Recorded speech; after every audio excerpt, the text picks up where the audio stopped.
Hi, everybody. This is Jay Frost speaking, and I am once again here to serve as your host today in this series of flash classes from Donor Search.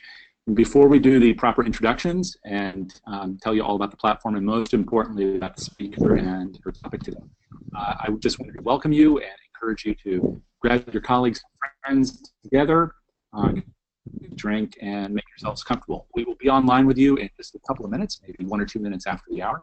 Until then, just make yourselves at home, which is where you are, or your office, and we'll be with you in just a second.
Good afternoon. Again, everybody, this is Jay Frost, and I am once again here to serve as the host in today's flash class, and now a weekly and more series from DonorSearch.net.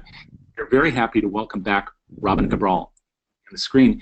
Is a popular presenter in this series, and we're very happy to have her come back and present today, as you can see, on how to turn your event into supportive donors, which seems to be constant riddle for many of us in fundraising. We'll have a lot of answers by the time we're done. But before we jump in and properly introduce Robin, I want to make sure to reintroduce this platform to you and tell you how you can interact with the presenter and also get a copy of this presentation. Many of you have been to these sessions before, so if you have, you can just put your fingers in your ears and make some sound as I tell you this story, but it'll be important for those of you who either don't remember or are coming here for the first time. View this as sort of like the flight attendants telling you what will happen aboard your flight today. The GoToWebinar platform which we use is very helpful to doing a couple things. The first, to make sure that we can silence all the microphones out there so you're free to converse with your colleagues. But secondly, and most importantly, that we can make a recording of this flash class so you can access it later. You'll find dozens of these, in fact, under the Resources tab at DonorSearch.net. I'll repeat that later, but just again, DonorSearch.net, which is the website for DonorSearch, which is hosting a series of flash classes, does record and post all these flash classes for you. So you don't need to worry if someone can't be with you. You can access the content later. The same is also true of the slides themselves, which you can get from DonorSearch, or of course you can get them directly from Robin Cabral, our presenter today, and she'll have her contact information in the slide deck for you. We would encourage you to make sure you can reach out to her and talk to her about a whole host of things after the presentation today. Another thing you'll want to do is be able to ask questions and make comments. And we encourage you to do that at any point in the presentation. In fact, it'll be helpful to post them earlier rather than later so you can make sure that she has a chance to read them and to answer them. I'll be feeding those to her towards the end of her presentation.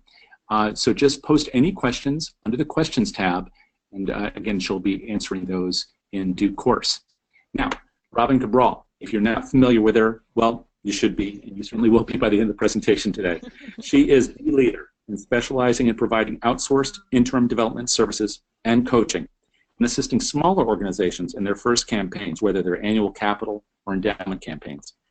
She's also an International Master of Faculty Trainer for AFP, the Association of Fundraising Professionals, and presents nationally and online, like she's doing today. She's working with so many organizations and bringing lots and lots of this expertise of 20 years plus in field, and just the same kinds of very specific, targeted approaches that she'll be talking about today with how to turn your event attendees into supportive donors. So we're very, very happy to welcome back Robin. Robin? Thank you very much, Jay. I'm glad to be back. And actually, this particular webinar I created just for donor search. So this is my first time ever doing this. So I hope it's a success. Just a little bit more about me, but it's not all about me. So I'll just gloss over this a little bit. Again, 20 plus years, owner of developed consulting solutions. I'm a certified fundraising executive, and I have a master's in philanthropy and fund development from St. Mary's University of Minnesota. So anyone has any questions about that particular program, let me know. But why don't we just stop about me and let's just move right into the content. So here's what we're going to cover today. This is the big question that we all kind of face. We have these special events. So how do we turn our event attendees into supportive donors? And is there even a way? And I'm going to say yes, and I'm going to give you some step-by-step instructions on how to do that. So here's what we're going to cover. Why special events, right? Why do we have them? How can we use them? How can they fill our donor pipeline? And then we're going to look at the difference between transactional versus transformative giving, which a lot of us already know, but it's good to review that. And then how to steward your donors, and this is the key to kind of converting them into supportive donors, is stewardship before the event, during the event, and then after the event. And then how can, if at all, major gifts and special events can work together towards the same aim. So, this might be the most difficult thing because events are very, very transactional, as we know, but surely I think if you implement some of the things that we're going to go over today, this can help transform your funding events and fill your donor pipeline with supportive donors and not just event attendees, and I think that's what we're looking for. So the question begs itself, why special events, right?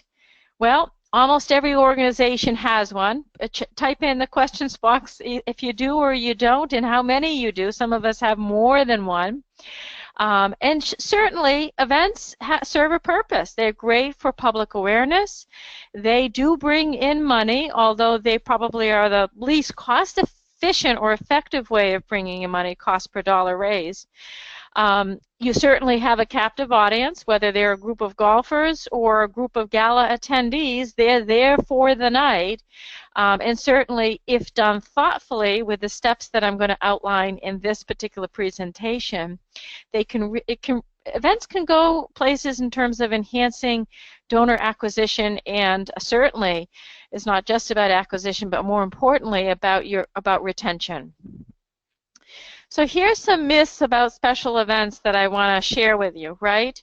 While we think we have events to raise money, and we do, the reality is, and I'm just going to say this, that they don't. I mean, I've worked as a fundraiser just like many of you are, and we oftentimes don't consider in the cost of staff time to these events. And if we did, we probably wouldn't be making much money at all when we report the net. So, they're not a good source of funds. I mean, industry standards say that it takes about $1.33 to raise $1 in special event contributions, so not very, very effective at all.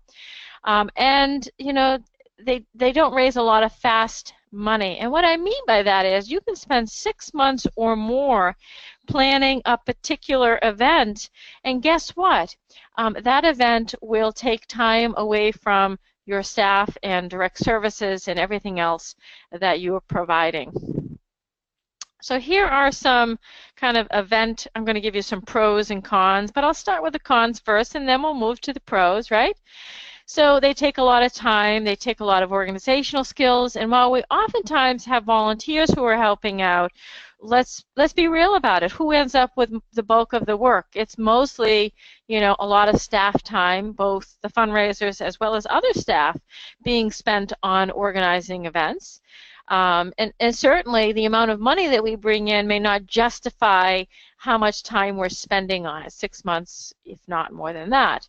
And of course, as I said before, most people, or at least the ones I've come across, do not actually figure out how much time staff has put into the event, not just the fundraiser, but everybody who's serving on a particular committee or helping out in some way. And certainly, if you do not bring in major donors, it is as such a high expense cost. So, and the other thing is, you know, you have a snowstorm, you have a hurricane, you have bad weather, people don't show up, you know, things can go a little weird with events and can kind of derail them. So you want to be careful of that. And then, you know, what are some pros? I mean, because I've just shared the cons, but there are definitely some pros to why have an event, right? And certainly there's, you know, within events, there's a ton of ancillary ways that you can raise money, meaning that you can sell raffle tickets, you can have a silent auction, you can have a live auction, you have donors who are making in-kind contributions, you have ad books. All of those things provide pipelines of revenue streams and potential donors for the longer term if done correctly. And certainly, we've all been to events where they've felt good and people are, you know, in a jovial mood and everyone seems to be kind of focused on the mission for that particular night or focused on the event. And certainly, they are a great way to generate a lot of publicity and visibility. Years ago, it used to be, you know, media, print, advertising, so forth, radio, and now you get a lot of social media around events that happen. Look at that. There are more pros than there are cons. So, you know, really they provide an experience and an engagement to your volunteers, including boards.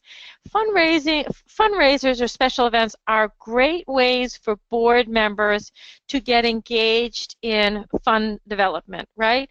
They can sell tickets, they can invite their friends, they can be ambassadors during the evening, they can donate items for your silent auction. So for those who are looking for greater board engagement, a special event can be used as a process tool to get you there. And also, you know, they bring a lot of different people together, you know, and a lot of people together one night. Again, that captive audience that is supporting your organization. And look at here, more pros. So, you know, and they really, if done right, which we're going to talk about in a little bit, they can help build and strengthen relationships with your current donors, your major donors who may be attending the event, and acquire new ones. So you certainly want to, it's a way to bring in new people. Maybe your major donors can invite new people to come and see who you are, or your board members can do that to introduce folks to the organization. But certainly, it's a way to connect a donor with the cause and provide some significant face time with them the night of the event.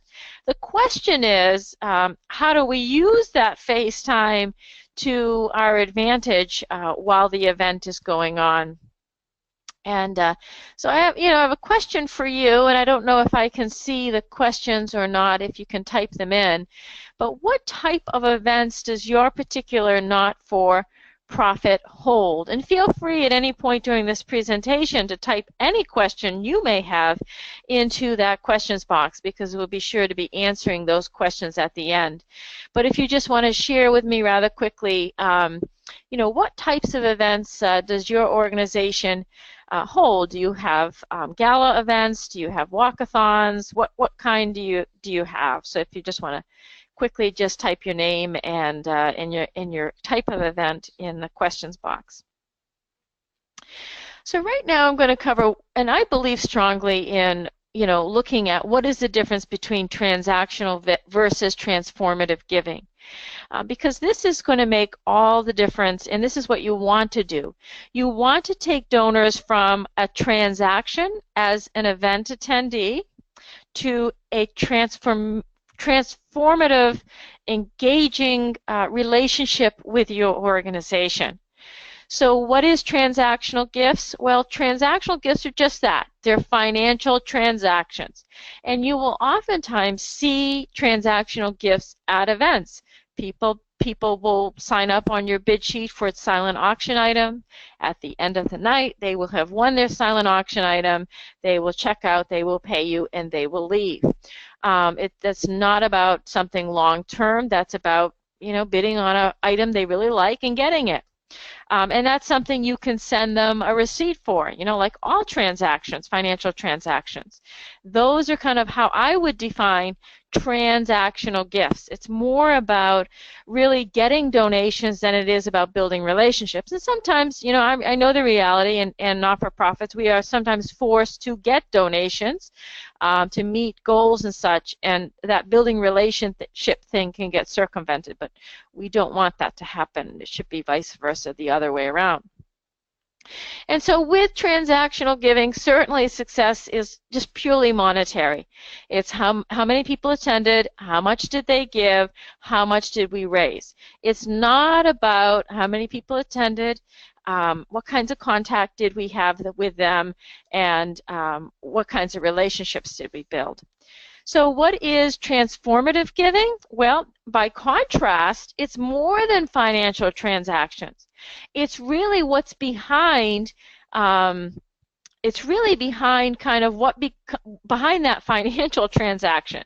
The head, the heart, the hand, people who are starting to get invested in the organization's mission and supporting that.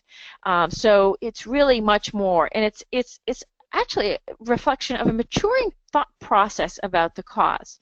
Folks are deciding that they really want to take action and become greater engaged in the cause and become more deeply committed to the cause. So when you look at transformative giving, it's definitely much more than money.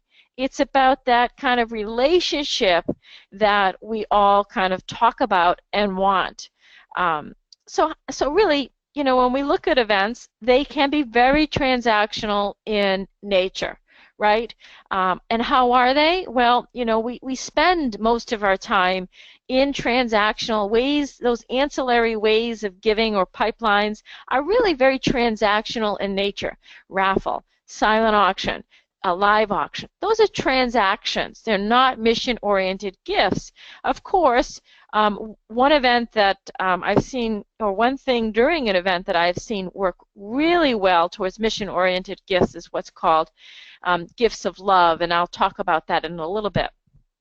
Sometimes, if you have an existing major giving program in your organization going on, these two can be at conflict, and actually events can take away from, if not done sensitively enough or coordinated, can take away from the major giving program. Or, and it's not on this slide, but in fact, if you have a major capital campaign going on and you're having a special event, donors can think that, in essence, they're giving to the capital campaign because they bought a silent auction item. So be very careful of that. Oh, let me go back. People can purchase tickets. They can, buy silent. They have a nice dinner, and then they leave, and that's it. It's done. It's over with. Very rarely in my consultative practice do I see organizations that have a strategy for relationship building. Maybe they have a strategy for relationship building after the event, but many rarely do before the event and during the event. And people who attend are really just, it's quid pro quo. My friend invited me. I'm here. I bought a ticket, and so that's why I'm coming. And they're transactional because in many cases we forget to insert that very compelling program. So I didn't see any answers to the last question, but I'll throw this one out there. in your organization, do you currently have a plan in place to steward donors before, during, and post-event? And I'd be curious to hear from those of you who do what you do. So that would be lovely if you could just type that into the questions box, or maybe Jay can prompt people. I don't know if they have access to the questions box, but do you have a plan in place? Because if not, by the time this webinar is over, you should have a plan in place, and I'm going to take you step by step through what that plan should be. And if you're listening to this webinar, I will certainly offer to send you some resources on a plan, a sample plan, as well as some suggestions for kind of pre and during event and post-event. So how do you steward donors? Yes, Jay? Hi. Just wanted you to know that we've had a lot of responses to the first question, Oh, and we'll probably get a bunch to the second. Great. Now, So I can't, if you'd I like can't to see them. Okay, well, would you like me to tell you some of the things they talk about in terms of the events they're holding now, or would you like to hold that to the end? Yes, no, I'd love to hear it. I'd love to hear it. It adds more to the presentation, sure. Okay. Well, let me see. There are a whole bunch, so I'll try to go through them quickly. So Elizabeth says we do a 12-year, let me see, gala, golf events, comedy night events, road race, fishing tournament, flower shows, young professional mixers. Lisa notes a black tie gala and reunion events. Kay talks about a trivia night. That sounds like fun. Wow. Stephanie talks about a reverse raffle. Boy, I'd love to know more about that. Sarada talks about a gala and celebrity tasting. Hopefully not actually tasting the celebrities, but you never know. And then we've got Lindsay, who has new parent receptions, major donor events, and auction. I guess I have Halloween on my mind. Michelle, who talks about silent and live auction gala, golf outing, fashion show, live music, food, and beverage tasting events. Boy, these are busy folks. Jim mentions an annual Hollywood Awards night event around the Oscars, because they are a movie theater. I hope you all tell us where so we can all go. The annual auction gala is something that Genevieve mentions. Laura talks about a fundraising luncheon. Tracy, black tie bingo gala, golf tournament, festival gala dinner, and Ooza Palooza Greek dinner, and Winging the Stars dance competition, and the list goes on. So I don't know how many more of these you'd like to hear. Yes, no, this is, I mean, wow, this is, I mean, number one, I'm getting some event ideas, and number two, it's great. I mean, you're right, Jay. I mean, people are doing a lot of events, it seems as if. I mean, you're talking about one person naming 4 or 5 or 6 different events. And so the question begs itself, how do you use these events to start to build your donor base? Otherwise, you're going to need to do these events, and you probably are doing these events every single year, but not seeing significant growth with your donor file or your donor base. And so things like, you know, trivia night, gala and celebrity toasting, golf outings, you know, these are very transactional kinds of events. So let's talk about, and if Jay, if you get any responses to the folks that, you know, if they have a plan in place to steward their events before, during, and after, I'd be curious to see how many say yes and how many say no. So, you know, do you have some? Not yet, but I'm sure those will come next, and I'll let you know when they. Yeah, so how do you take some of these events that you're all spending a lot, it seems like a lot of time doing, and really make them work to your advantage? So the question begs itself, you know, why even bother, right? Well, we know that in the field, donor acquisition costs are so high to acquire donors, and we know that we have a retention issue in the field. It's certainly a challenge. You know, why bother? I mean, again, as I said before, this is a great opportunity to start to engage your board in fund development. You're giving them something very concretely to do. Invite people to come along. Have them sell some tickets. Get some friends, some family members who they think might like to come. Again, you have that captive audience, so, well, let's do something with it, right? You've got your, I love the black tie bingo thing. So, hey, while they're all there, you've got a captive audience. Let's see if we can find those folks who are interested to start building deeper relationships. And, not adding on another event, let's try to make use of the events that we already are doing, because it seems like you're doing so many. The most important thing is, don't let your black tie bingo event just be a black tie bingo event. Use this event as a way, twofold, to have an event to raise money, but also to cultivate potential new donors, as well as steward, and that's not in this slide, but steward your current donors who may be or are already interested in who you are and what you do.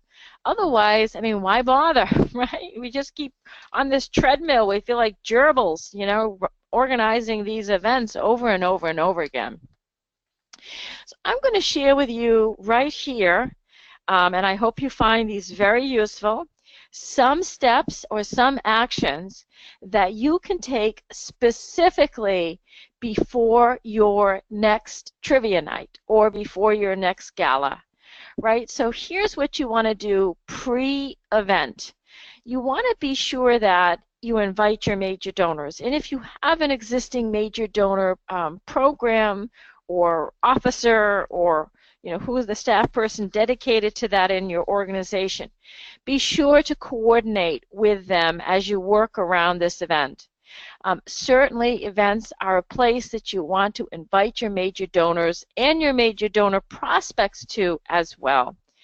And you not only want to invite them, but if you have a great relationship with them, you certainly want to encourage them, your major donors, to invite their family and their friends. Ask these donors to give you the contact information of their guests beforehand, so you can start to add these names to your list. And I apologize, I keep hitting the slide advance. So you want to send them any new event attendee some kind of note about saying, hey, look, so-and-so said wanted you to come to this event. You bought a ticket. We're so excited that you're coming. Can't wait to meet you the night of January 9th. And here's some information about our organization so you get a sense of who we are and what we're raising money for. So be sure to send them some kind of touch right before the event, a little note with a little packet of information or a little brochure. Hey, learn more about us, visit our website, go see who we are. Here are some more things that you can do before the event. Certainly, you can try to upgrade folks who have attended in the past or who are donors. Maybe you would send them a specific invite with the goal of doing just that. So maybe you would offer, a higher price table, a higher price ticket, a sponsorship level, what have you. But certainly, as we talk about personalizing direct mail appeals, particularly as we're close to year end, you can certainly do that with these invitations to special events as well. Segment them out and determine how can we upgrade people to higher tickets, higher tables, higher levels, what have you. And, I know the seating chart takes forever, believe me. I've done them. But it's so important to not only just do the seating chart, but to really think about who is sitting at each table, who they are. Is it a good grouping of folks? And this is a great way to get board members engaged.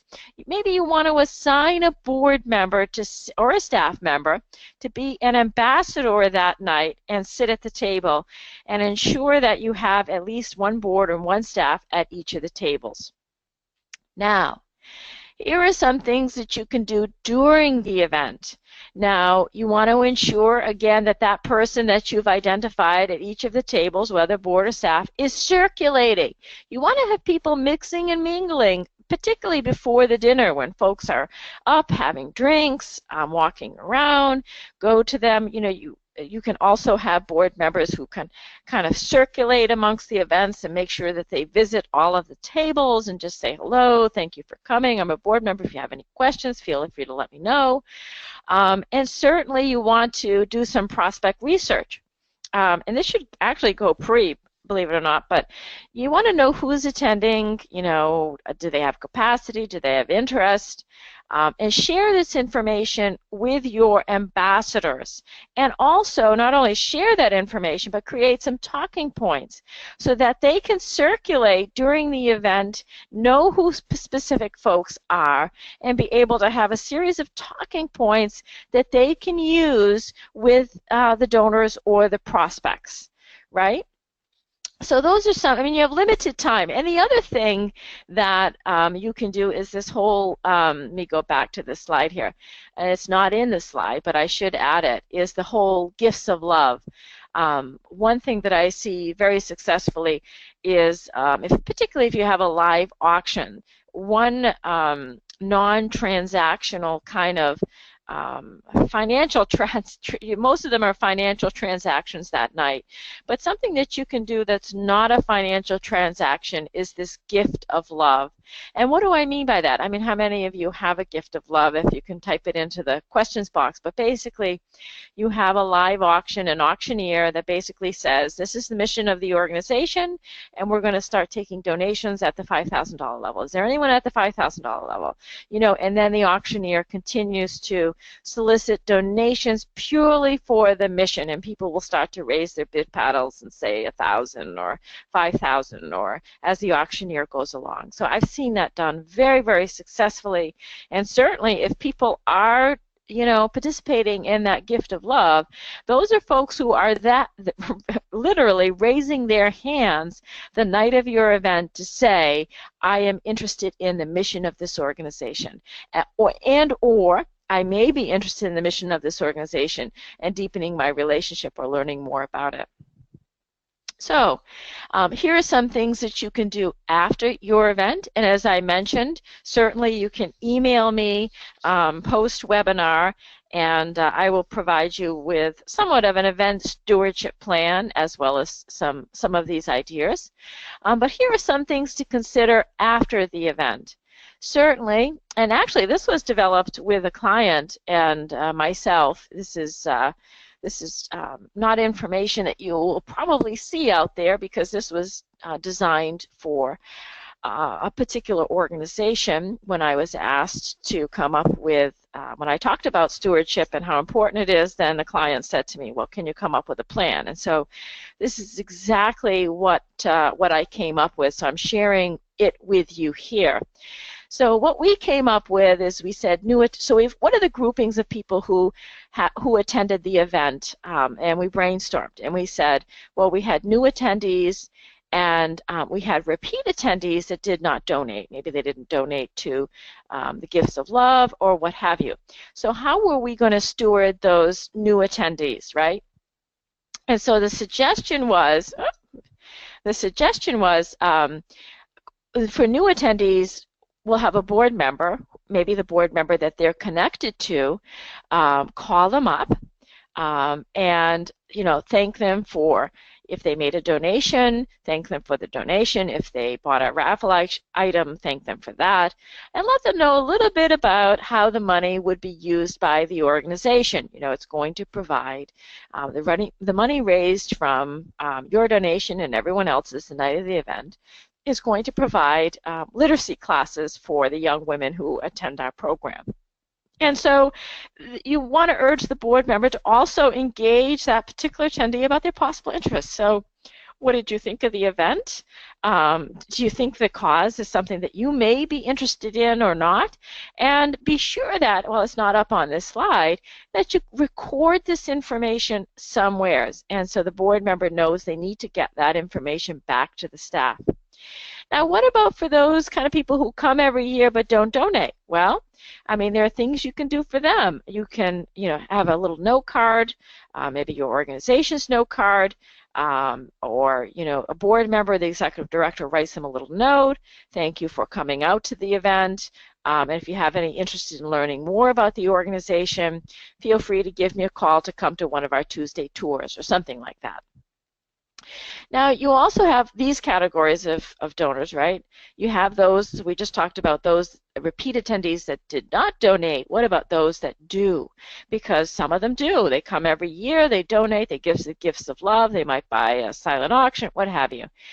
So, I say if you have a relationship or if someone donated more than $1,000, you give them a call. Now, you might want to decide to send a note to everyone else that you don't have a relationship with or who gave.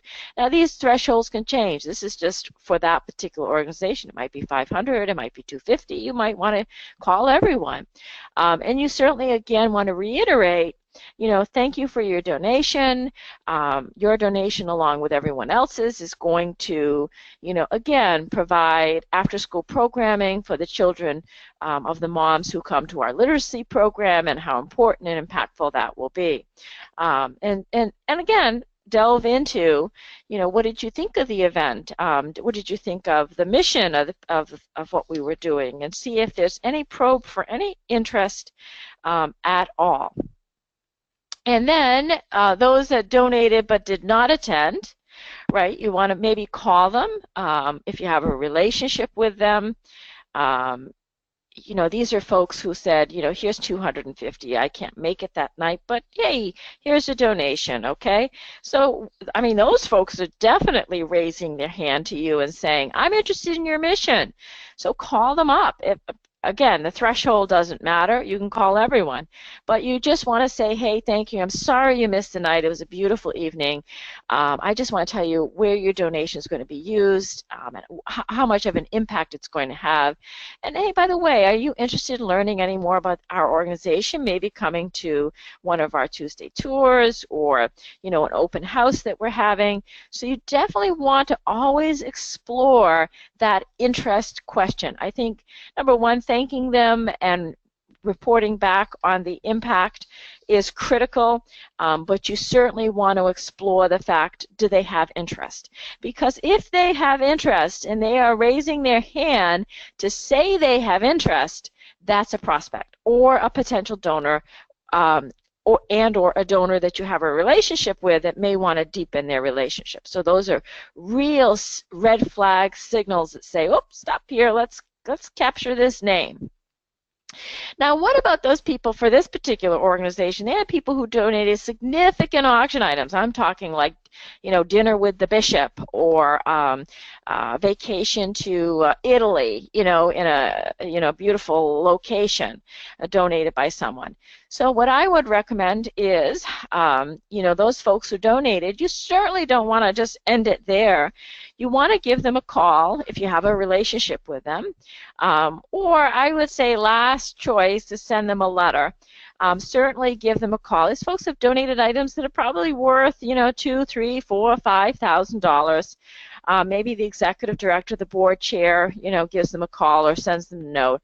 But again, mention how that the proceeds raised from the donation of their auction item will be used, and there's that interest question. Are you interested in learning more about the organization? And I always urge and say you need to have some kind of cultivation tours or events that people can be plugged into, purely to just learn about the mission, not ask events. People will say, do you ask at those events? And I say, no, you're just deepening the relationship. So you want to take people from the event to something more mission-based, like a tour or an open house, or a small gathering to learn more. And then, use that as a way to deepen your relationship with that particular donor or prospect. The most important part out of all of this, because I speak from experience, have a plan and keep to the plan and be consistent with the plan. This was just a sampling of what I have recommended to clients.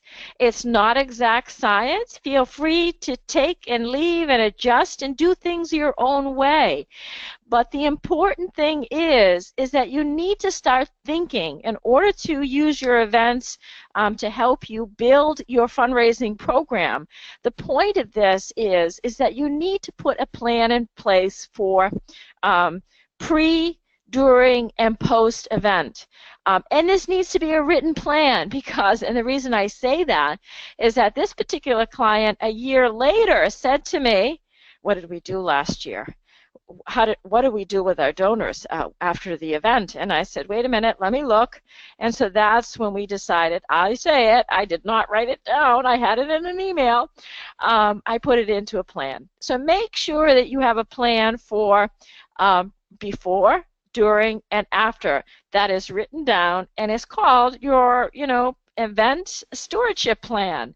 And then think about it expansively and creatively, and as you go along, you can certainly add to this plan. It's a dynamic plan. I mean, you may have different plans for different events, depending upon whether it's the black tie bingo or it's the, the trivia night or the golf tournament, because certainly there are different audiences of folks who are going to be attending. And the point of the matter is you want to define those audiences of the different types of donors and develop plans specifically for them. So this is a custom tailor thing. While I'm giving you some, think of them as recommendations.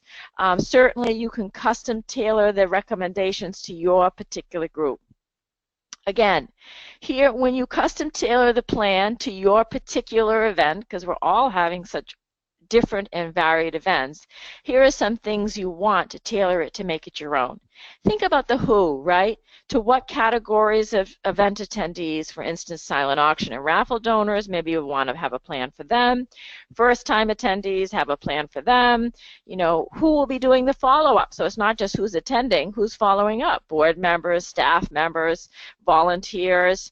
And then what? How are you stewarding your donors? Are you writing them notes? Are you calling them? Are you visiting them?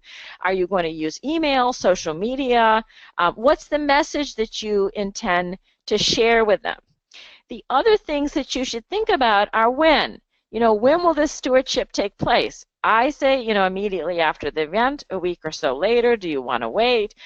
Decide when is it during the event, when during the event, before the mission of love or gifts of love segment.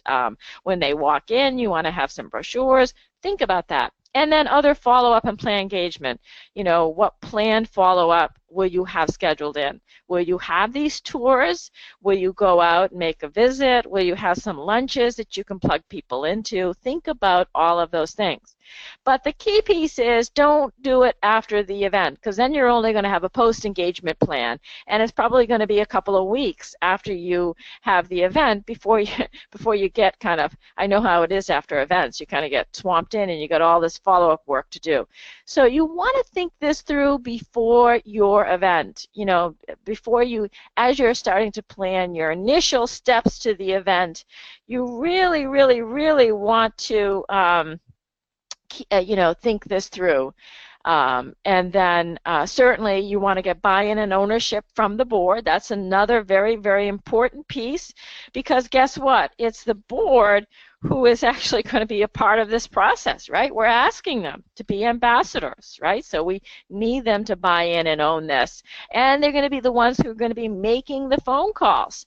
So we need them to say, can you approve this event stewardship plan before the event, of course, so that way we can implement this before, during, and after the event and have your participation. And be ready to go. Get out there and enact this event each step of the way. You may actually want to have some kind of timeline sketched out for this. And again, you have, I'm going to provide you with, if you email me, that event stewardship plan. So another question for you. Has your event ever prevented you from focusing your time on major gifts? I probably know the answer, because I have been so stuck in the mind, and you can type it into the questions box. And Jay, if there's some that come in, certainly just butt in and interrupt me.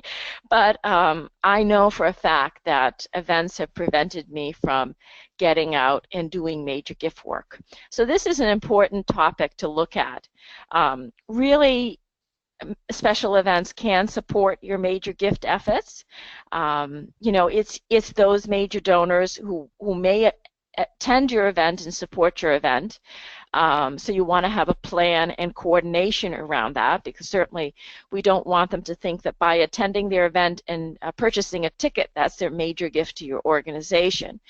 So you want to make sure that's well coordinated. So looking at attendee lists beforehand and who you're inviting. And then, what about the friends of them? If you really need to take the steps to ask them to invite their friends and then go through with these steps that I'm recommending. So,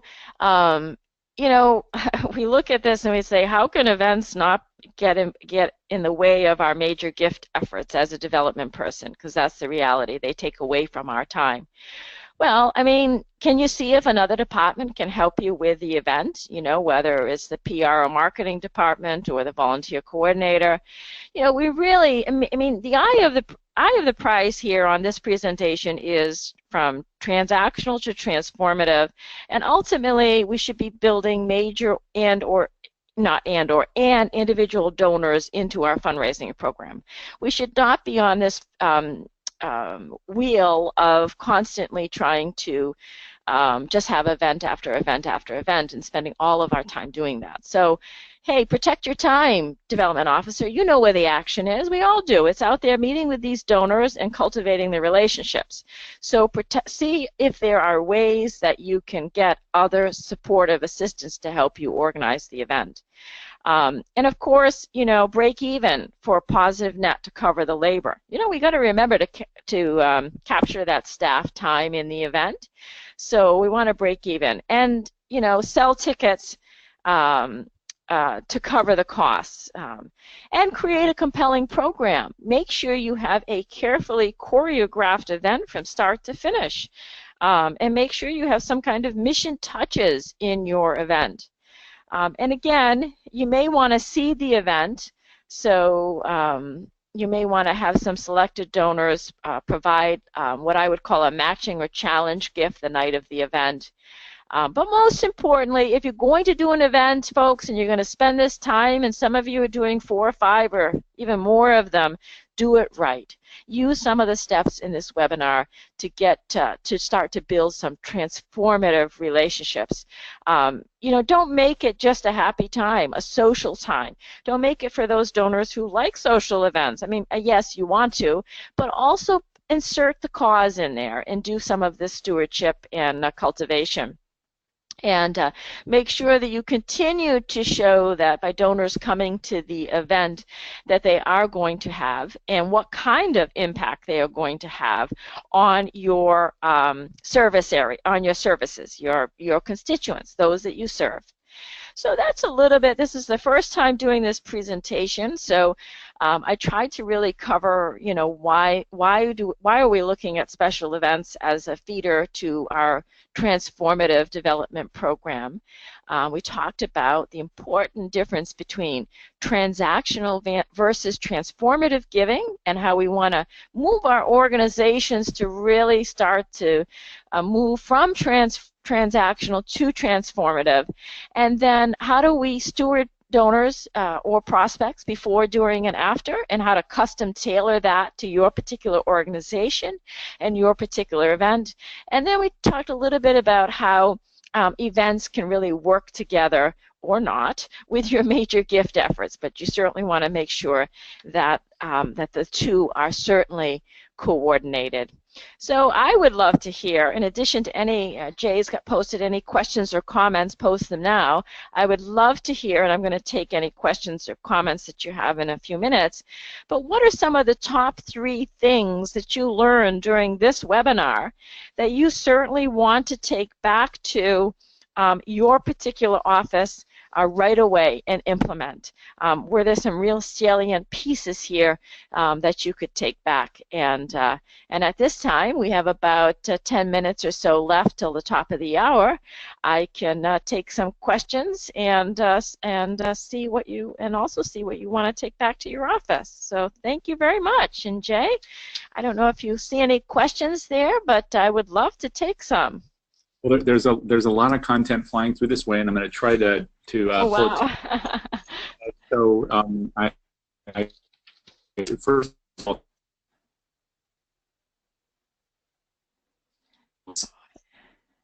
good thinking. So I'll start with the ones that came in kind of first and go through in order. I guess when you were talking first about planning, so people were talking about the events that they had done, and I listed a bunch of those with you. Some people then started talking a little bit about planning in the midst of the questions. So there were comments like these from Amanda, who said, "First time we've done this event, a 1-hour luncheon with speakers, ending with an appeal to donate. We targeted new faces who had not given to the organization before, and it ended up with a 60% participation from attendees, where 50% of donations were coming from completely new sources." So that's Wow. not so, but at least what the result was, which I thought was great.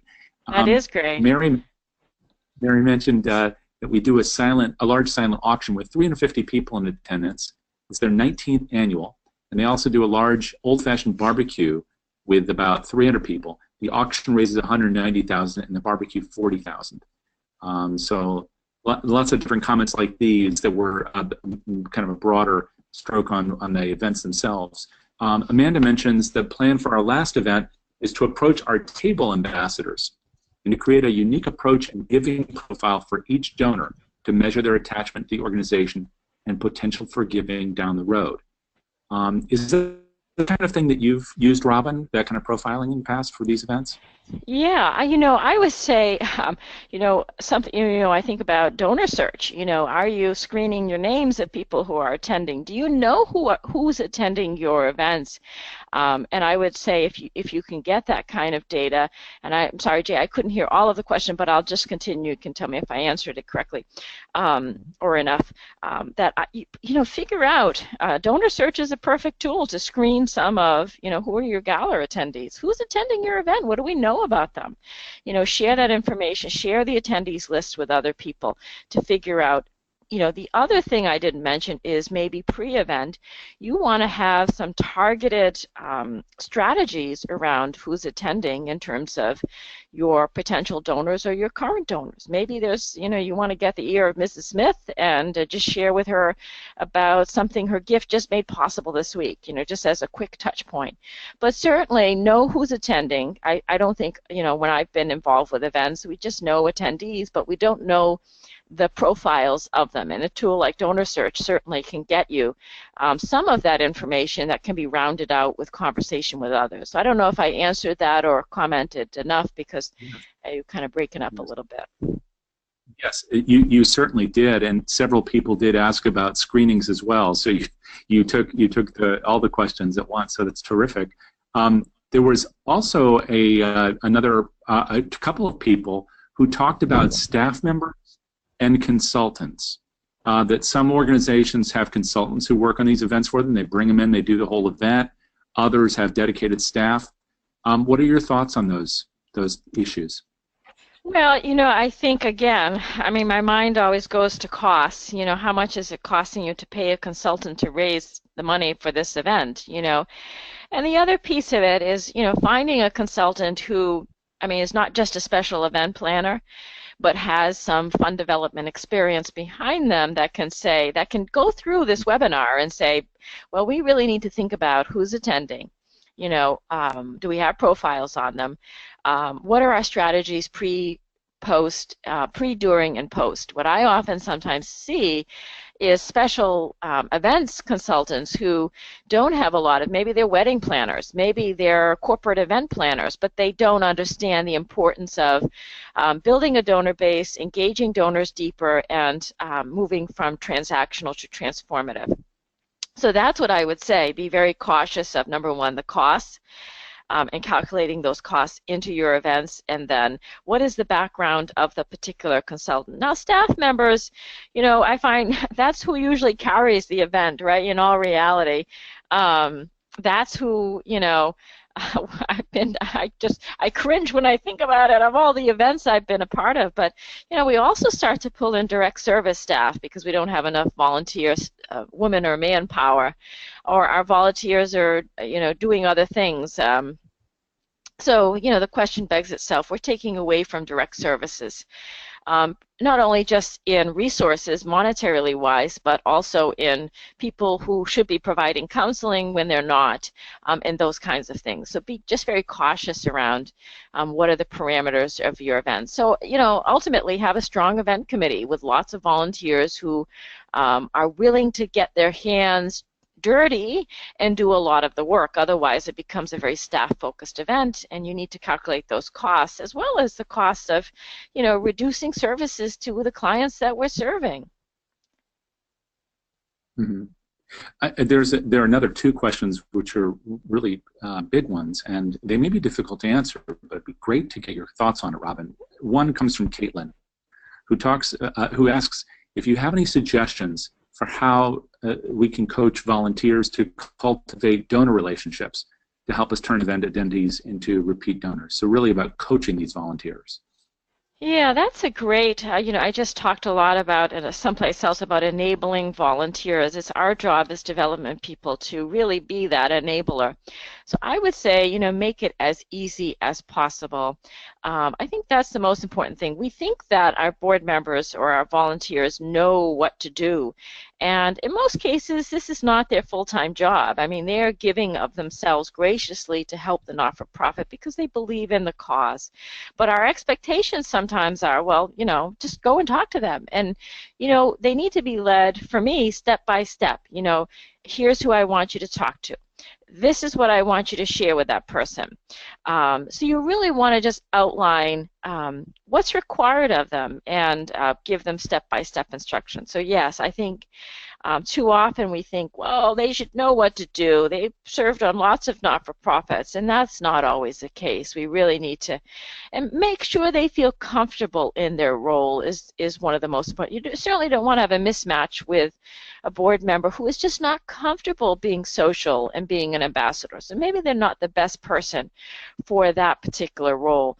So number one is ensure the comfort level, and number two, ensure they know what's expected of them, and number three, give them very explicit directions or suggestions for directions. Right, and in fact, you mentioned earlier about the importance of the seating, that if it's a seated event, really matching people up properly can be very helpful. You coach them, sure, but then also make sure that they're the kind of people who have things to talk about, I guess, when they're at the same table. Absolutely, absolutely. And you also talked in the presentation about messaging, to make sure that I can't remember how you said it, but about making sure that the message, the mission message is conveyed throughout the event and through all the stewardship and follow-up. And we did have a question about that from Tracy, who said, do you have some fun ideas to incorporate our mission, message, and cause without another boring speech? We've all lived through those. How do you manage to schedule that messaging throughout the event process and through the stewardship? Oh, yeah. I think back to one event that I just attended that really touched my heart. Number one, they had this whole Gifts of Love piece. But before they had the Gifts of Love piece, they actually had a client recipient of services get up and share their story. And I have to tell you, it was one of the most moving pieces of the whole evening and the most impactful. This woman just shared from her heart about what this organization was able to make possible in her life, and she had the attention of everyone in that room. She was just standing there for sharing that story, and she had her little baby with her, and she was cradling her baby, and it was just so it really connected the gala attendees to the clients. And they also, which I don't see at a lot of events. I mean, we tend to segment out our clients. Where are they at these events, And so for this particular organization, they were a literacy program, which I keep referring to because the gala was just done so well. They actually had a table of event attendee clients who go to this particular program. They had a whole, I think it was actually 2 tables, and the director referred to the tables and had them stand up and said, look, they're here tonight sharing with us. And so, people went up to them during the event, after the event, and thanked them for coming. And it was just so neat and heartwarming to actually see the people at the event and enjoying an evening just like they would any other time, but to connect it back to the mission that way. Was just wonderful. So those are some ideas, the gifts of love, but also the testimonials. Some other clients of mine have done video testimonials and have shared an actual video, which has been moving, if it's professionally done. So yeah, those are some great, great ways. Other things I've heard is, kids serving as kind of like not ambassadors, but greeting people. Some of the program participants greeting people, or kids handing out flowers to attendees. Whatever. We just don't want to. We don't want to cross the line though of exploitation. We don't want to exploit those that we provide services to in that way. So I have to be sensitive to that. But there are lots of fun things that you can do, I would think. One event, they actually had, we had Ronan Tynan, who is one of the tenors, come to the event. And we actually had, this was a program serving folks with developmental disabilities, and they actually got up and they were part of the chorus and actually sang with Ronan, which we had to get pre-approved ahead of time. But how impactful is that, is to have this famous tenor opera singer, whatever kind of music he is, having the actual participants of the program singing with him. And that was just so impactful. It was just a joyful evening. Yeah, I guess as you were saying earlier, and it really does answer that question, which is that this isn't just about words at all. It's really about action. You're just echoing that throughout the whole planning. And so I guess that's why the planning is so important. How could you present a moment like that where someone can authentically relate how the organization and its mission has transformed them? Absolutely. Which is such well, Absolutely. Thank you. This has been great. And but one thing is that do you have a slide with your email address by any chance? Because I know that. Oh, there we go. Like everybody, you did say that you'd be happy to provide a copy of a sample event stewardship plan, and we've had several people say yes. So if you said yes, that won't do it. Now, do write her an email. You can see her. Yes. Right 6 million ways to get in touch with me here. And if you're not following her, and if you're on Twitter, you can see Hire a CFRE right there. You want to follow her Twitter stream. So that's among the many things that are available. Contact her. She's obviously a wealth of information, but also lots of heart. And thank you so much, Robin, for coming back and presenting again on this important topic. Yes, thank you, Jay. And I don't know if you give out a survey or if people want to email and let me know, because this is my first time doing this particular topic. So I'd be curious to have some feedback on it, whether or not it was valuable or not, or what you'd like to hear more of or not hear more of. So that would be great. Okay, we'll make sure to pass on the comments too. So go ahead and list those folks, and again, feel free to reach out directly. And once again, in case you missed it, if you want a copy of these slides, of course you have Robin's contact information right in front of you, but you can also reach out to donorsearch.net for that information. And if you want a recording so you can hear everything she was saying, which is invaluable, you'll want to take a look in a few days at donorsearch.net, the resources tab, and you'll see recorded webinars where there are of flash classes, including one that Robin. So thank you very much for that. Thank you again, Robin, for a great presentation. Thank you, and have a great rest of your night. See you all soon, and make sure you're back here for the next one of these sessions. We'll be offering 2, in fact, flash classes next week, so stay tuned. Take care. Great, thank you.